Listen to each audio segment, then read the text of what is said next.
A paz do Senhor, meus irmãos, nós estamos dando início à primeira lição do primeiro trimestre de 2019 e cujo tema será Batalha Espiritual, o povo de Deus e a guerra contra as potestades do mal.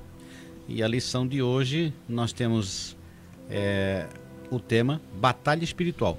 A realidade não pode ser subestimada. E nós temos a leitura bíblica para a nossa meditação e ensino, que se encontra lá em 1 Pedro 5, do 5 ao 9. Nos diz assim a palavra de Deus: semelhantemente vós, jovens, sede sujeitos aos anciãos, e sede todos sujeitos uns aos outros e revestivos de humildade, porque Deus resiste aos soberbos, mas dá graça aos humildes. Humilhai-vos, pois, debaixo da potente mão de Deus, para que a seu tempo vos exalte, lançando sobre ele toda a vossa ansiedade, porque ele tem cuidado de vós. Sede sóbrios, vigiai, porque o diabo, o vosso adversário, anda em derredor, bramando como leão, buscando a quem possa tragar, ao qual resistir firmes na fé, sabendo que as mesmas aflições se cumprem entre os vossos irmãos no mundo. Que lição especial Deus prepara todas as coisas neste início de ano de 2019, falando sobre batalha espiritual, no momento em que a humanidade como um todo vive uma ocasião de buscar, saber e conhecer sobre espíritos, fala-se muito em demônios, inclusive com representações cinematográficas, né? Da pessoa, inclusive do nosso adversário, filmes a propósito, é o nosso inimigo encaminhando as coisas para a volta de Cristo e para tomar quem de direito. No entanto, Deus nos adverte com essas riquíssimas lições nesse trimestre que damos início agora, a respeito das verdades contidas na Sagrada Escritura a respeito de uma realidade existente. Batalha espiritual é uma realidade que não pode ser subestimada, como nos diz o nosso comentarista. E ele inicia citando 1 João, capítulo 5, versículo 19, que diz a palavra de Deus que todo mundo está no maligno, ou jaz no maligno. Jaz aqui de jazer significa morrer ou permanecer ou estar deitado. O mundo inteiro, exceto aqueles que confiam no nosso Senhor e creram e aceitaram o Senhor Jesus Cristo como seu Salvador, estes estão vivos enquanto os demais morrem ou estão mortos no maligno, como nos diz a palavra de Deus. E batalha espiritual aqui é a oposição, uma realidade, o nosso inimigo é real, existe, é um ser, e é uma oposição à batalha espiritual que nós, cristãos, fazemos contra este que é o nosso adversário, nosso inimigo. A oposição dos crentes denominamos então batalha espiritual. É algo real, é algo atual e que por muitas vezes passa desapercebido. Nós temos realmente um inimigo que a Bíblia vai colocar em Mateus e Marcos também vai falar, Mateus 4, capítulo 1, versículo 11, ali a situação em que Jesus é tentado, é levado para a tentação e ali tem uma guerra espiritual. É algo que não é visível, mas percebe-se claramente a influência do mal procurando levar a humanidade sempre em oposição a Deus. E o bom da lição desse trimestre é que nós vamos aprender a diferenciar o que na verdade é a batalha espiritual e o que na verdade é apenas crendices, né? Algumas coisas são usadas apenas como crenças e maneiras para que a pessoa esteja, quem sabe, preso a um rito, a uma campanha ou coisas desse gênero. A batalha não pode ser subestimada, ela é existente, mas também eu não posso aproveitar dessa situação para deixar pessoas que se convertem a Cristo cativos de tal maneira a crerem, que alguns creem de tal maneira, que estão envolvidas numa batalha tão grande como Deus sempre numa luta do bem contra o mal e Deus sempre vencendo, não é nem os 45 minutos do segundo tempo, Deus sempre vencendo na prorrogação. Então nós precisamos ter essa diferenciação. Existe uma batalha, a batalha é a oposição nossa contra o inimigo, a partir do momento que você levantou-se a sua mão, aceitou Jesus como Salvador, tornou-se participante do reino, você já está numa batalha, você já é oposição. E o interessante dessa lição, que vai fazer com que a gente tenha uma noção, ou vai nos trazer uma clareza maior a entendermos. Isso é crendice e isso de fato é batalha espiritual. E nós não podemos ficar indiferentes com relação a isso, a existência dessa batalha. Nós temos dois inimigos, nós vamos abordar durante as lições desse trimestre, que é o inimigo interno e o inimigo externo, que é Satanás e os seus anjos, né? Na lição de hoje vamos aprofundar falando sobre um movimento chamado também batalha espiritual, mas que prega algumas heresias, inverdades, e que nós vamos confirmar, refutar aqui nesta lição de hoje. Falando sobre maldição hereditária, sobre mapeamento espiritual, crentes endemoniados, e além de outras ideias falsas que existem, que nós podemos refutá-las a partir da leitura da Bíblia Sagrada. Agora, ainda sobre batalha espiritual, nós temos hoje uma ideia no nosso meio de que a igreja é apenas um hospital. Isso não é verdade. Nós estamos aqui como soldados, enquanto soldados estamos e devemos batalhar em prol do quê? Em prol do Evangelho de Cristo. O nosso inimigo, então, externo é o diabo e os seus anjos. O nosso objetivo é defender, pregar o Evangelho. E o nosso propósito é nos mantermos vivos até a volta de Cristo. Esse é o propósito. E o propósito do nosso inimigo, ao contrário, é impedir que o Evangelho seja pregado e nos matar. O nosso adversário, o inimigo, veio para matar, roubar e destruir, é o que nos diz a palavra de Deus. E ele vem fazendo isso desde o Gênesis, quando lá no capítulo 3... ele contesta a mulher, fazendo com que ela tomasse do fruto da árvore e contestando que ela não morreria naquela ocasião, mas não, ela morreu. E desde então o inimigo continua trabalhando, nos tentando, e para nos afastar da verdade do Evangelho e da consequente salvação. Essa questão da batalha, ela traz a responsabilidade para o cristão da não omissão.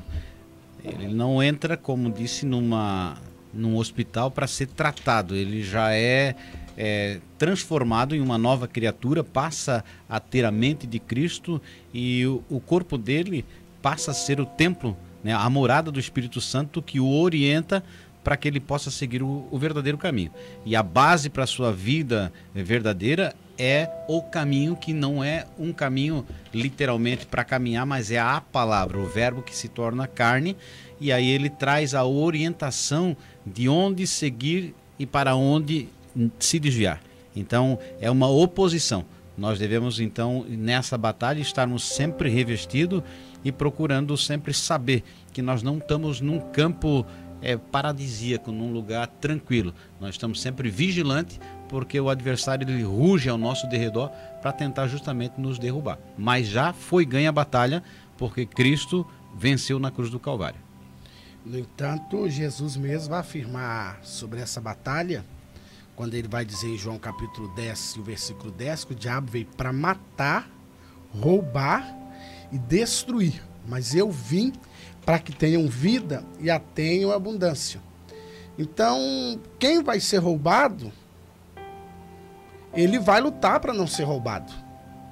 Se você, de repente, encontra-se numa situação de morte iminente e você pode se defender para não morrer, você vai fazer de tudo para não morrer. Então, aí já é essa é a nossa batalha. Por isso, a questão da vigilância, a questão da oração, a questão do preparo é para essa batalha. Como nos prepararmos para essa batalha, que ela é existente? E por que não dizer, por muitos não levar a sério a existência da batalha espiritual, de que nós vivemos numa guerra, as pessoas aí param de ler a Bíblia.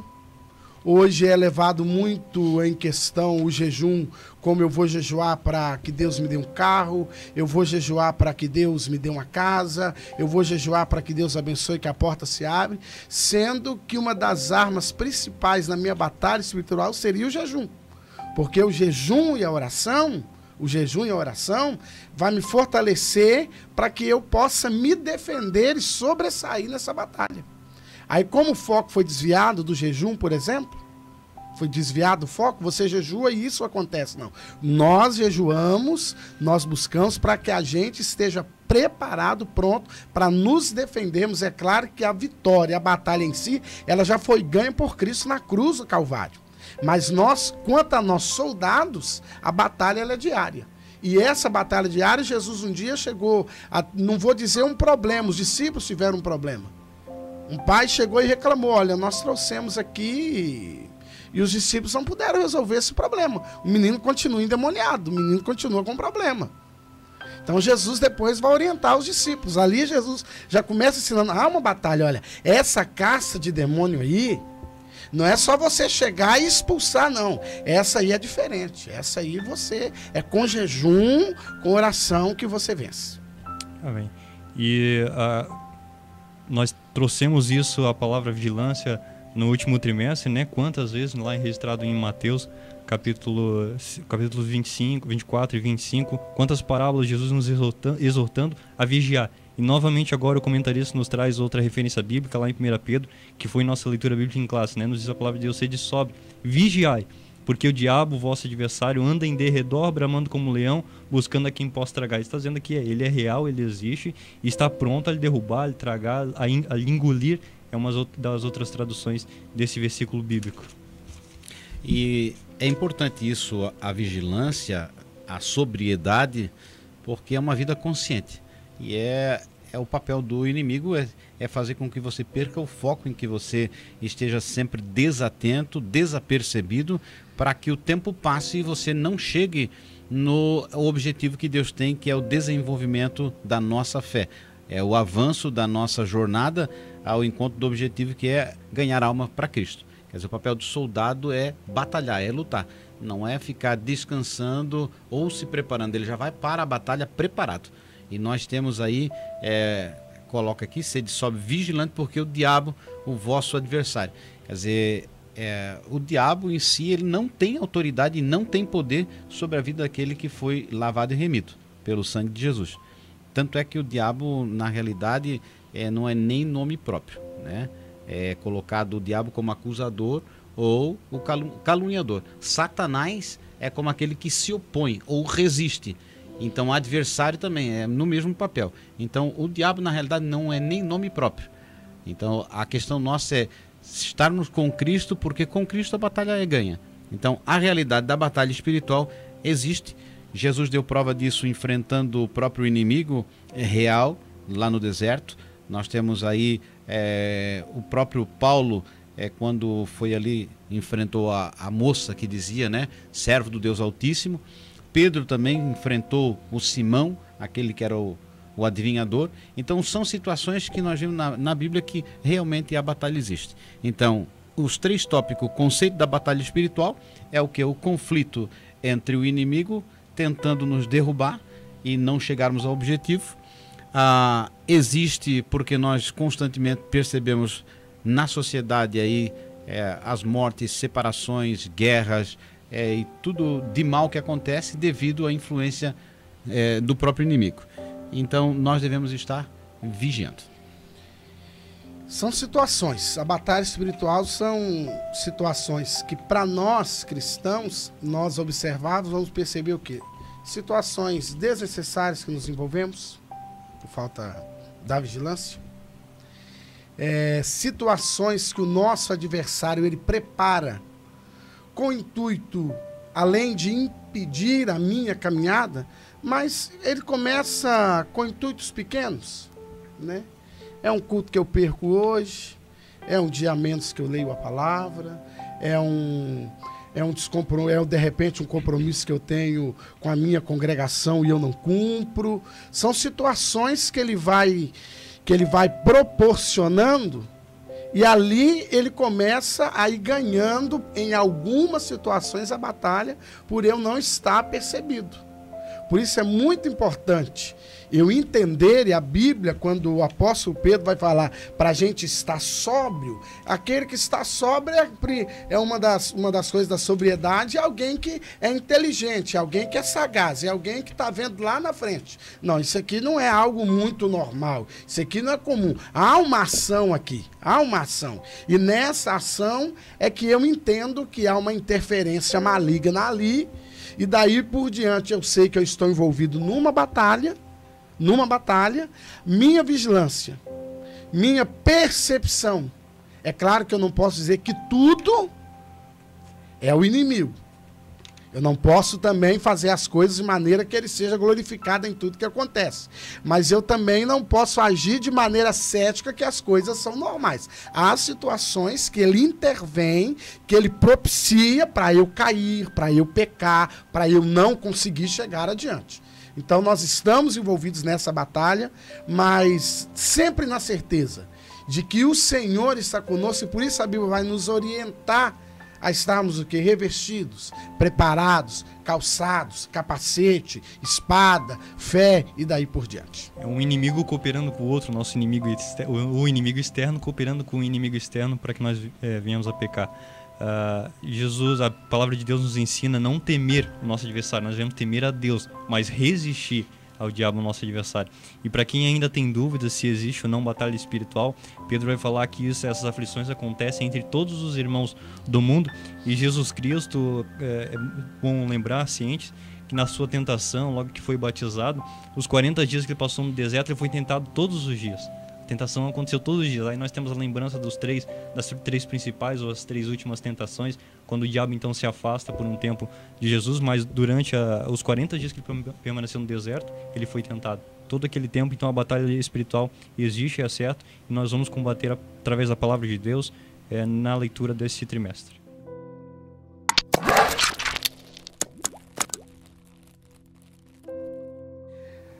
O segundo tópico da nossa lição de hoje é principais crenças da pseudo-batalha espiritual, e vai começar abordando o mapeamento espiritual. Então o comentarista traz aqui as ideias dessa pseudo-batalha espiritual, dessa crença em movimento, e uma delas diz respeito ao mapeamento espiritual, uma doutrina que consiste na crença de que Satanás ou seus anjos, ele coloca correligionários ou demônios em cada cidade e região para atuar naquela localidade. Daí essa doutrina tem por fundamento a passagem de Daniel, quando o anjo vem lhe trazer a visão e é impedido por um príncipe, aí cita-se o príncipe da Pérsia, depois o príncipe da Grécia, e também a passagem em que Cristo expulsa os demônios daquele homem gadareno e os transmite aos porcos, e a legião ali pede que não saia da província. Esses são os fundamentos, e a palavra de Deus aqui, o comentarista, através da palavra de Deus, busca refutá-los. Lembrando que um texto sem, no caso aqui seria quase um pretexto só esse texto, né? Um texto sem contexto, ele se torna um pretexto. Então, para a gente ficar bem entendido, para se entender bem, primeiro que o mundo ele jaz o maligno. Então, se ele jaz o maligno, não há necessidade que demônios fossem mandados como eu vou usar aqui a palavra, para agir de uma maneira específica. Esse age aqui assim, aquele age em tal lugar, aquele território é do fulano de tal, esse é do Beltrano. Não, o mundo jaz o maligno. A batalha existe, o mundo está envolvido nisso, né? E nós, a partir do momento que aceitamos a Jesus, nós precisamos entender que nós somos luz, e a luz, onde ela está, independente das trevas que for. Se você estiver no lugar mais escuro, você acender um fósforo ali, uma vela, pode ser lá no meio da floresta amazônica, vai clarear. Quem olhar ao longe vai descobrir que ele tem uma luz. Então nós somos a luz de Deus no meio dessa batalha toda aí. Nesse mapeamento, o que nós precisamos não focar em nomes, demônios específicos, para que até o cristão em si não comece a criar as crendices que nós estamos vivendo nesses últimos dias aí. Realmente passa a ser dá mais valor do que realmente tem. Quando as pessoas elas não vão para a palavra de Deus, elas permitem que as culturas e os ensinamentos vão passando de pai para filho. A questão, por exemplo, dos interrogatórios quando vão expulsar um demônio. Perguntar de onde vem, para onde vai, qual é o teu nome, onde tu atua. Quer dizer, biblicamente você não tem nenhuma base ou um apoio para isso. A única situação que nós encontramos é o gadareno, que não é dado nem nome, como nós vimos ali, fala em legião. Então não existe essa questão de pombagira, Exu caveira. Isso são tudo nomes dados dentro das religiões, se podemos dizer assim, afro, que trazem na macumbaria, na umbanda, né, no candomblé, que vão colocar esses nomes e atribuições para essas pessoas que são possessas desses espíritos malignos. Porém, a Bíblia ela não dá base para isso. Nosso foco é o quê? Deus Todo-Poderoso, o sangue de Jesus tem poder e no nome de Cristo todo mal tem que sair. Então não precisa sai isso ou sai aquilo, porque na realidade todo mal tem que cair por terra quando o nome do Senhor é mencionado. E refutando essa ideia então de mapeamento espiritual, primeiro lembrando que um dos fundamentos dele é a passagem de Daniel, onde o anjo, o arcanjo, vem lhe trazer a visão e ele é impedido por um príncipe dos demônios que atua naquela região. Daniel não quis amarrar o demônio, a Bíblia não fala nisso. E nós, às vezes, por vezes, né, ouvimos, né? Vamos amarrar o demônio de tal localidade para daí atuar. É uma das experiências de muitos missionários, alguns, ou pelo menos cita-se esse exemplo, de missionários que para estabelecer uma igreja em determinada localidade, primeiro pedem ou fazem orações para se amarrar o demônio, para daí que a igreja comece a crescer e citam esse exemplo. Mas isso não é regra na Bíblia Sagrada e nós olhamos a partir das Sagradas Escrituras, vemos que isso não existe.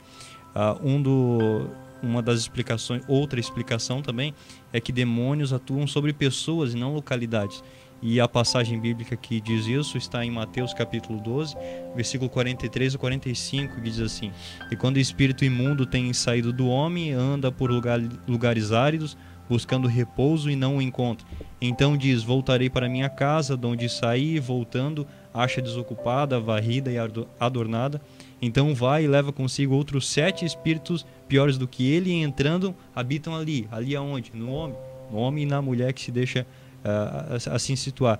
E continua a leitura, encerra dizendo: E são os últimos atos desse homem piores do que os dos primeiros. Assim acontecerá também a esta geração má. Então, refuta-se essa ideia de mapeamento espiritual. E é interessante, muito bem lembrado, que cada vez que nós citamos nomes, isso é um posicionamento meu. Eu estou pregando a palavra, ou quem estiver pregando a palavra, ele cita nomes. O trânsito hoje estava ruim. O tranca não sei o quê. Irmão, não, é muito carro mesmo. O diabo não tem nem nada a ver com aquela situação. É muito carro, muita gente que saiu no mesmo horário. A porta do emprego fechou, então nós temos... Não, irmãos, é o país que está em crise e talvez aquele cristão não é um bom dizimista, não é um bom ofertante, ele está colhendo o que ele mesmo está plantando, e aí, por vezes, se torna mais fácil eu achar um espírito maligno para encaixar nessa situação que ele está atuando, do que eu entender que eu estou perdendo a batalha por eu não estar preparado, por não vigiar, por não estar pronto para ela. Então é mais fácil eu pegar um espírito maligno, culpado pela situação, não é verdade? Não, ele é culpado. Como que para eu abrir uma igreja ou eu estabelecer o reino de Deus em onde ou em que lugar for, eu precisar fazer uma oração? Então seria um Jesus muito fraco, né? Seria um Jesus muito fraco, que esse meu Deus teria que fazer um acordo com aquele espírito. Agora vai iniciar-se um trabalho aqui, então você diminui a sua ação, porque eu cheguei. Não, irmãos, onde a igreja chega, onde o evangelho chega, o poder das trevas cai por terra. Nós vamos lembrar bem, quando o apóstolo Paulo chega, ele chega pregando o evangelho. Ele chega pregando o evangelho e não pede licença. Aquela menina anda dias atrás dele, por alguns dias. Olha esses homens que estão. E aí, até um adendo que não tem nem muito a ver com a nossa lição, mas serve para nós, né? Muitos gostam de ser chamados de santos homens de Deus. Aqui está o pregador fulano, porque quando esse aqui ora, Deus faz. Aquele ali coloca a mão, o demônio sai. O outro fulano de tal, quando ele ora, cura. Vamos aprender com o apóstolo Paulo. Quando ele viu os elogios, ele entendeu. Não, o Senhor não está nisso. O Senhor não está nisso. O poder do Espírito Santo, autoridade, Jesus, ele não divide, ele nos outorga, ele nos dá autoridade. A glória ele não divide. Quando Paulo estava sendo elogiado, é como se ele estivesse sendo ali glorificado, ele logo repreende e o nome do Senhor continua sendo pregado e a obra de Deus foi feita naquele lugar. Então, o mapeamento espiritual é uma brecha que o crente ou o cristão dá por não examinar a Escritura. Toda heresia ela tem a base pela falta de conhecimento da verdade. Toda distorção bíblica é por não ter entendimento do que está escrito. E é óbvio que eu não preciso entrar numa casa, comprei uma casa e vou fazer aí oração de quarto em quarto para que, né, se purifique o ambiente, porque ali morreu alguém ou porque ali teve alguma coisa. Não, porque o Espírito, como disse o Jadson, não habita em lugares inanimados, né? Ele procura sempre um ser vivo. Então eu não preciso orar pelo meu carro que eu comprei zero para que os espíritos malignos não façam eu bater com o carro. Não, eu já sou morada de Deus. Então, se algo acontecer, provavelmente mais é por imprudência do que pela operação do mal. O mal existe? Sim, mas muitas das coisas são mais superstições do que realmente a operação do mal. Agora, nós temos que examinar a Escritura e aprender. Então você que está ouvindo aí, o professor, o aluno, saiba que isso não tem base bíblica. E o importante é, examine, estude, leia, ouça mais e viva a palavra.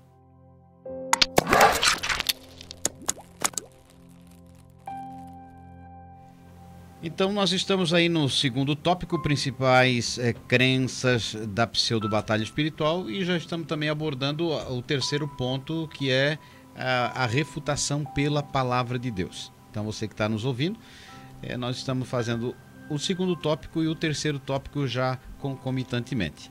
Falamos sobre o mapeamento espiritual e agora nós estamos na maldição hereditária. Outra ideia então que essa pseudo-batalha espiritual crê ou traz é a da maldição hereditária, dizendo, e se diz ser uma doutrina que onde uma pessoa com um problema pode transmiti-la aos seus herdeiros, seus sucessores, seus filhos, netos, bisnetos, e eles usam como um fundamento bíblico a passagem de Êxodo, capítulo 20, versículo 4, onde nos diz: não farás para ti imagem de escultura, nem alguma semelhança do que há em cima nos céus, nem embaixo na terra, nem nas águas debaixo da terra, não te encurvarás a elas, nem as servirás. Porque eu, Senhor teu Deus, sou Deus zeloso, que visita a maldade dos pais nos filhos, até a terceira e quarta geração daqueles que me aborrecem. É outra ideia que nós, e o comentarista nos traz aqui, a partir de passagens bíblicas, fundamentos para refutá-la, mais essa doutrina. É interessante que o profeta Ezequiel vai nos abordar no capítulo 18, que não há essa possibilidade. Ele vai dizer de maneira clara que a alma que pecar, essa morrerá. Então, se o pai foi um péssimo pai, se o pai foi um alcoólatra, se ele foi um adúltero, se ele foi um ladrão, mas se esse filho converte-se a Cristo e as suas atitudes são dignas, o pecado de seu pai não trará nenhum malefício para ele. Eu aqui nos bastidores, né, eu vou usar uma frase do irmão Sérgio. É como se eu como chocolate e os meus filhos agora vão ter os dentes cheios de cáries. Não tem como. E nós, irmãos, nós que estamos ouvindo, quer professor, quer aluno, chega um momento da nossa vida cristã que nós temos que tomar decisões. E essa é uma decisão difícil a ser tomada. É muito difícil ser tomado quando alguma coisa vem me trazendo uma inovação. Que isso aqui, se eu voltar no passado, se eu fizer uma regressão, se eu pedir perdão por aquilo que o meu bisavô fez lá, olha, o meu bisavô morreu com 105 anos, o meu avô atual está com 96, então vai dar uns 200 anos para eu voltar atrás e pedir perdão por algo que o meu bisavô fez para não refletir no meu filho agora? Chega um momento que eu tenho que tomar uma decisão. Não, a Bíblia não concorda, o Evangelho não é assim, Jesus não é assim, ele já levou sobre si, houve já o perdão, eu levantei a mão, aceitei Jesus, meu avô fez, meu bisavô fez, meu tataravô fez, não se converteu, vão se prestar conta, se for o caso, e eu que estou servindo ao Senhor, isso sobre mim não virá esse tipo de maldição. E eu preciso tomar isso, irmãos, como uma regra de fé. Para que eu possa refutar, eu só posso refutar aquilo que eu consigo crer. E muitas vezes nós não refutamos porque não cremos, ficamos na dúvida. Será que de repente não há mesmo isso aí? Não, se você basear na palavra de Deus, no que a Bíblia ensina, aqui a questão que o irmão Jadson abordou, quando ele lê capítulo 20 do Êxodo, o que Deus estava dizendo é que se aqueles filhos permanecessem nos mesmos pecados daqueles pais, eles não seriam abençoados. Mas aquela geração que sai do Egito, ela morre na peregrinação. Ela morre na peregrinação. Aqueles filhos herdeiros na terra entram na terra e são abençoados pelo Senhor na terra. E por um bom tempo eles viveram momentos de vitória, de bênção, de grande prosperidade. E Deus não os visitou por causa do bezerro de ouro. Deus não visitou eles por causa do bezerro de ouro. Não, muito pelo contrário, eles seguiram uma vida, herdaram a terra e o nome do Senhor foi glorificado. Então nós precisamos colocar no nosso coração: não existe para aquele que teme ao Senhor, a partir do momento que você levantou sua mão, aceitou Jesus como seu Salvador. Vamos crer muito naquilo que o apóstolo João nos ensina, que aquele que é nascido de Deus, o maligno não lhe toca. Nós temos aí o texto de 2 Coríntios, né, capítulo de número 5. Então, 2 Coríntios capítulo 5, versículo 17. Aí você pode estar lendo essa passagem, que diz assim: assim que, se alguém está em Cristo, nova criatura é. As coisas velhas já passaram e eis que tudo se fez novo. Então, é um texto essencial para o entendimento que a vida passada, quanto aos pecados, elas são purificadas. Agora, a consequência do pecado, sim, né? Então, há consequências do pecado que são manifestas, como se você tem uma atitude no dia de hoje errada, maligna, no sentido de ter maldade, e você vai lá num determinado comércio e não paga. Quer dizer, ou você brigou com um indivíduo e falou mal dele publicamente e ofendeu aquela pessoa. Você conscientemente tem que pedir perdão primeiro para o teu próximo, pagar a sua dívida, para que você não fique amarrado com aquilo ali. Porque primeiro o ser humano que você consegue pedir perdão, e depois aí você vai para Deus. Por isso a Bíblia vai dizer que nós devemos ter comunhão com o nosso irmão. Então essa questão, o pecado, ele traz essas maldades. A maldição não é o fato do passado dos nossos pais, mas é o próprio passado nosso. É como minha esposa, por exemplo, se tivesse aí, por infelicidade, fosse fumante. A probabilidade da criança nascer com problemas é muito grande. E isso é uma consequência do mal dos pais, geneticamente falando. Então, a consequência do pecado, sim. Por quê? Porque tem coisas que você não consegue fugir, né? Uma atitude dessa. Agora, quanto aos meus antepassados, a Bíblia refuta por completo. Por isso nós devemos ver uma vida digna do Evangelho, como uma batalha que diz, nós devemos estar preparados. Quer dizer, eu tenho que estar com a roupa da guerra, eu tenho que estar com o treinamento da guerra e sabendo que determinadas coisas sim precisam ser combatidas. A Bíblia nos fala que ao homem é dado morrer uma única vez e depois disso vem o juízo, né? É responsabilidade pessoal que mesmo nós humanos soubemos extrair da Bíblia Sagrada quando fizemos constar aqui a título de curiosidade na Constituição da República aqui brasileira, dizendo que a pena não passará da pessoa do condenado, então a responsabilidade ali é pessoal. Quando eles dizem que tomam por base Êxodo 20, como o Sérgio já explicou, dizendo que Deus visita a maldade dos pais nos filhos até a 3ª e 4ª geração, é bom lembrar que 3ª e 4ª gerações normalmente estão ainda no convívio familiar, estão dentro de casa. A 3ª e a 4ª geração, os filhos, netos, ainda estão ali no nosso meio. E Deus visita porque vê que a maldade que os pais praticam, a idolatria, por exemplo, ainda acontece mesmo naquelas gerações. Mas o versículo seguinte refuta mesmo esse fundamento, porque ele diz que Deus faz misericórdia em milhares, ou seja, até 1000 gerações Deus faz misericórdia aos que o amam e guardam os seus mandamentos. Os pais do rei Josias foi um rei mau. Trouxe a idolatria, implantou a idolatria. Josias, quando assume o reino, se a questão era maldição, que é o que é pregado por alguns, Josias, quando assume o reino, a primeira decisão: vamos banir os altares a Baal, vamos restituir o culto ao Senhor nosso Deus, e a palavra de Deus vai nos mostrar que Deus teve misericórdia do povo. Deus teve misericórdia do povo. Se Deus, ao mandar Jonas profetizar contra Nínive, uma nação não crente, uma nação ímpia, mas quando aquela nação com seu rei se arrepende, a Bíblia diz que Deus voltou atrás no mal que ele ia fazer.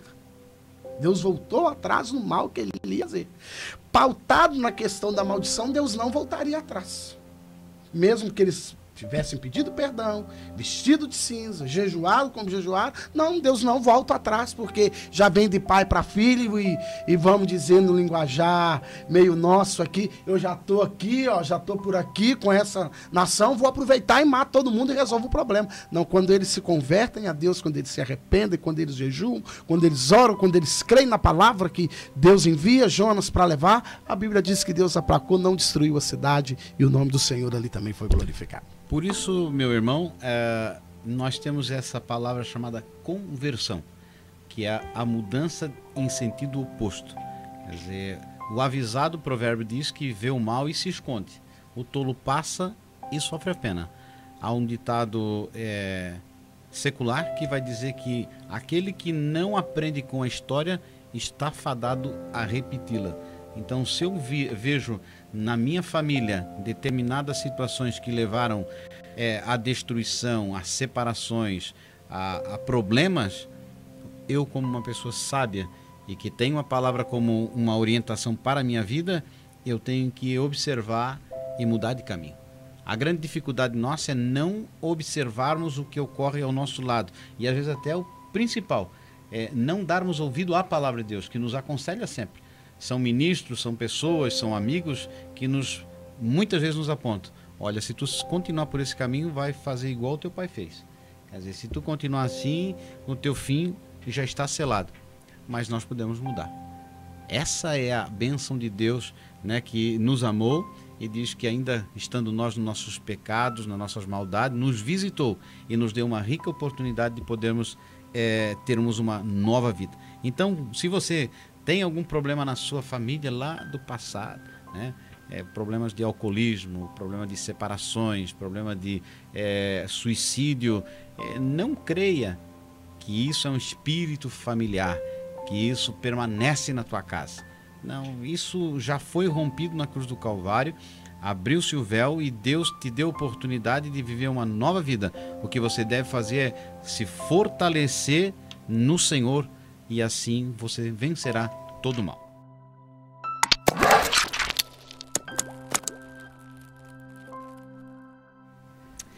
Estamos indo para o terceiro ponto, né? Que vai falar agora sobre os crentes endemoninhados, entre aspas, isso quer dizer entre colchetes, para na realidade explicar melhor esse assunto. Temos outras heresias ainda e doutrinas pregadas por esse movimento que são refutadas a partir da luz da palavra de Deus, mas finalizamos aqui, o comentarista utiliza essas três e encerra com crentes possessos, crentes demoniados.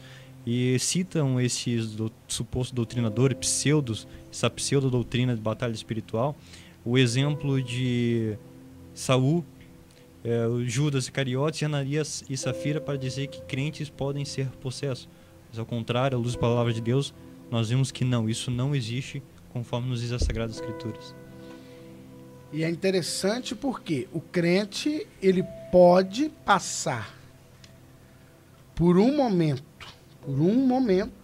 ele pode ser possuído ali por uma situação, que ele mesmo vai demonstrar, porque quando Ananias e Safira conversam entre si, eles não estavam endemoniados. Havia no coração deles muita fé, porque a Bíblia diz que a fé era tão forte, a convicção era tanta do arrebatamento da igreja para aquele tempo, que as pessoas vendiam suas propriedades, iam lá e depositavam aos pés dos apóstolos, porque havia uma fé muito grande no arrebatamento para aquela geração. Então, quando Ananias e Safira vende tudo, tinha fé. Eram bons crentes, estavam convictos do arrebatamento. Mas eles tomam uma decisão, nós vamos levar uma oferta. E aqui é interessante que não era pecado eles levarem só uma oferta. Não era uma doutrina que eles deveriam vender e levar tudo aos pés dos apóstolos. Agora, o pecado foi quando eles combinaram, ó, nós vendemos, eu vou usar aqui, um valor, nós vendemos por 300 mil, mas nós vamos dizer para Pedro que é 150. E vamos guardar para nós 150, porque se de repente esse movimento aí não der certo, nós temos 150 de reserva. Aí o adversário aproveita a situação e eles são possuídos, e eles naquele momento o que eles fazem? Eles mentem ao Espírito Santo. Porque quando Ananias chega lá para entregar a oferta, ele não precisava em momento nenhum, irmão Sérgio, dizer o valor, por quanto vendeu, porque não foi perguntado quanto que você vendeu. Ele chegou lá e falou por quanto ele vendeu. Quando Safira chega, ela não precisava falar nada. Ela não precisava dizer nada. Mas havia ali um combinado que eles quiseram levar adiante e o inimigo aproveitou da situação. Alguém fala Judas, a Bíblia vai falar Judas, o filho do diabo. Mas se depois que eles pegam as 30 moedas de pratas, se Judas traiu Jesus por 30 moedas, Pedro nega Jesus de graça. Pedro não recebe nada, e Pedro vai um pouco, porque Judas não falou que não conhecia, que não sabia quem ele era, e Pedro fala, não conheço, não sei quem é, ainda fica nervoso. Ele fica nervoso, muito revoltado. Ele quis se esquivar, não conheço, nunca vi, não ouvi falar. Se Judas se arrependesse, como Pedro arrependeu, ele seria perdoado.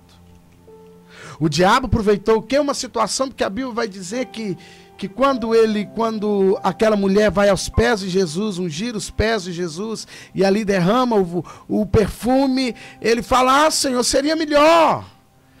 Ali o inimigo viu, esse cara aí, eu tenho uma chance com ele. Começou a trabalhar.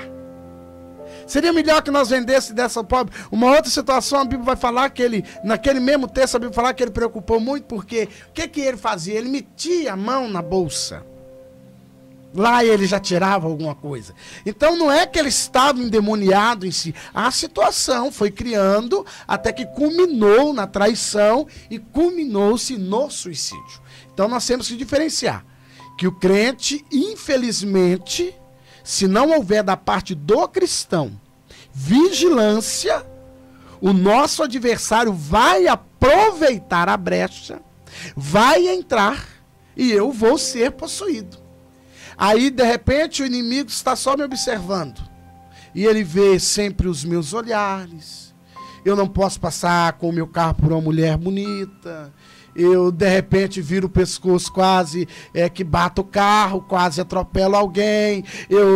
Ele vai observando e ele vê, opa, eu não estou endemoniado ainda. Mas ele vai observando e nas suas observações, porque a Bíblia diz que ele é astuto, ele é sagaz, ele tem estratégia, ele tem tempo, aí vai chegar o momento dele usar a minha fraqueza que eu mesmo mostrei para ele. Santinho ele não é, de maneira nenhuma, não entenda isso. Mas ele sempre vai usar da oportunidade que eu mesmo proporciono. Observando que existe na lei da física que dois corpos não ocupam o mesmo espaço. Isso eu creio que nós resumimos claramente para você entender. Eu estou ocupando esse lugar da cadeira, não tem como ser ocupado por outra pessoa. Então, o que ocorre a Bíblia vai dizer que nós devemos sermos cheios do Espírito Santo de Deus, né? Diz, não vos embriagueis com vinho em que há contenda, mas enchei-vos do Espírito, para que não haja esse mal. Então, toda vez que eu me esvazio de Deus, ou eu deixo de me alimentar daquilo que fortalece a minha alma, eu estou abrindo brechas para que possa ser ocupado por alguma coisa a mais. Então a questão toda está mais na ausência de Deus na minha vida do que na presença do mal como uma força que pode me derrubar. Na realidade, não existe derrota e não existe queda aonde há a presença de Deus. É bem entendido que justamente a presença de Deus, ela diz respeito ao que eu valorizo. Para além daquelas ideias, e quem me ouvir aqui vai entender, da dicotomia, tricotomia, ser o homem, corpo, alma e espírito, ou corpo, alma e espírito, ou sendo duas coisas só. O que essa doutrina aqui prega é que o homem ele seria espírito, corpo e alma, mas o Espírito Santo ocuparia o espírito da pessoa, enquanto os demônios ocupariam o corpo e a alma. Eles pregam dessa forma. Está errado à luz da palavra de Deus. Para quem crê assim, entende que o homem é corpo, alma e espírito. E quando a pessoa é salva, recebe a salvação, o Espírito Santo passa a habitá-la. Depois nós temos o batismo, que daí é o revestimento, mas quando ela aceita Cristo, o Espírito Santo habita naquela pessoa. Aí a volta àquela leitura que fiz em Mateus capítulo 12, lembrando do espírito imundo que ocupava uma pessoa, um homem, e depois que ele saiu, o espírito saiu, voltou, viu a casa adornada e trouxe outros 7 piores do que ele. Aí vem aquela mensagem do Apocalipse que vai dizer, quando o anjo, né, recebe a mensagem, diz: eis que estou à porta e bato. Ali já mostra a realidade daquela igreja.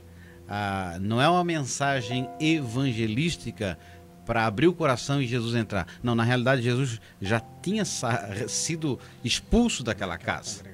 Então é um apelo para dizer assim, ó, se arrependam, se convertam, porque na minha ausência, a casa não fica vazia. Então você tem que colocar na sua cabeça que quando você não se alimenta daquilo que é de Deus, está sendo alimentado por outra coisa mais. Quando você não dá ouvido à palavra de Deus, você está dando ouvido a outras coisas. E aí é aquela questão. O diabo, como ele não é onisciente, ele não sabe o que você pensa. Mas você diz o que você quer, né? É a questão de... Às vezes você vai na internet lá e bota lá pudim de leite. Daqui mais um pouco só aparece receita de doce para você. Porque eu revelei aquilo que eu queria. Então, as nossas atitudes revelam a nossa vontade, tanto para o bem quanto para o mal. Quando uma pessoa abre a boca para falar de algo, é porque está dentro dela, não está fora dela. Então, o mal começa de dentro para fora. Tiago vai dizer que, mas cada um, Tiago capítulo 1, versículo 13 e o 14 diz: ninguém, sendo tentado, diga, de Deus sou tentado, porque Deus não pode ser tentado pelo mal, e ninguém tenta, mas cada um é tentado quando atraído e engodado pela sua própria concupiscência. Quer dizer, concupiscência é desejo exagerado. Então, lembra de José, quando olha uma mulher perfumada, adornada, uma casa só com os dois, ele vê que não vai resistir. E aí ele, foge. O diabo a gente resiste, mas a mulher a gente foge. É interessante que Sansão viveu a mesma situação. Só que Sansão preferiu continuar flertando com o diabo. Porque ao mesmo tempo que ele era possuído pelo Espírito do Senhor e fazia coisas extraordinárias, Dalila vinha e foi com o passar dos dias tentando descobrir e conseguiu. Então nós temos que ter muito cuidado para não sermos habitação do diabo. Nós temos que ter muito cuidado. Lembrando que a Bíblia vai falar conosco, o apóstolo Paulo vai nos dizer: não sabeis vós que vós sois o templo do Espírito Santo. Então você, professor e aluno, em especial aqui os nossos professores que assistem essas aulas com o propósito de depois transmiti-las, ensiná-las, ministrá-las nas suas congregações, busquem agora pregar ao aluno, aquele que o ouve, de que o Espírito Santo habita em nós e que nós devemos manter comunhão com Ele. Comunhão de que forma? Através da oração, do jejum com o Senhor, a ponto de que o cristão não se volte para as práticas mundanas, para o pecado e, consequentemente, então, o diabo assim se manifesta. Nós, enquanto crentes, servimos ao Senhor, somente ao Senhor. E por isso, e nesta condição, alcançamos a salvação. Nós estudamos aqui essa lição de número 1, falando sobre a batalha espiritual, e adentramos nessas heresias pregadas por este movimento chamado de pseudo-batalha espiritual. Mas elas não se encerram apenas nestas aqui que mencionamos. Existem muitas outras ideias que devem ser refutadas à luz da palavra de Deus, desde que nós nos atentamos para ela. Acesse também o nosso blog, lá existem materiais disponíveis para seu elevamento espiritual, crescimento intelectual, a fim de transmitir a palavra de Deus, e que está na descrição do vídeo mais embaixo. Deus abençoe. Nós então assim encerramos essa lição e convidamos você para participar da próxima lição aí para a próxima semana. Fique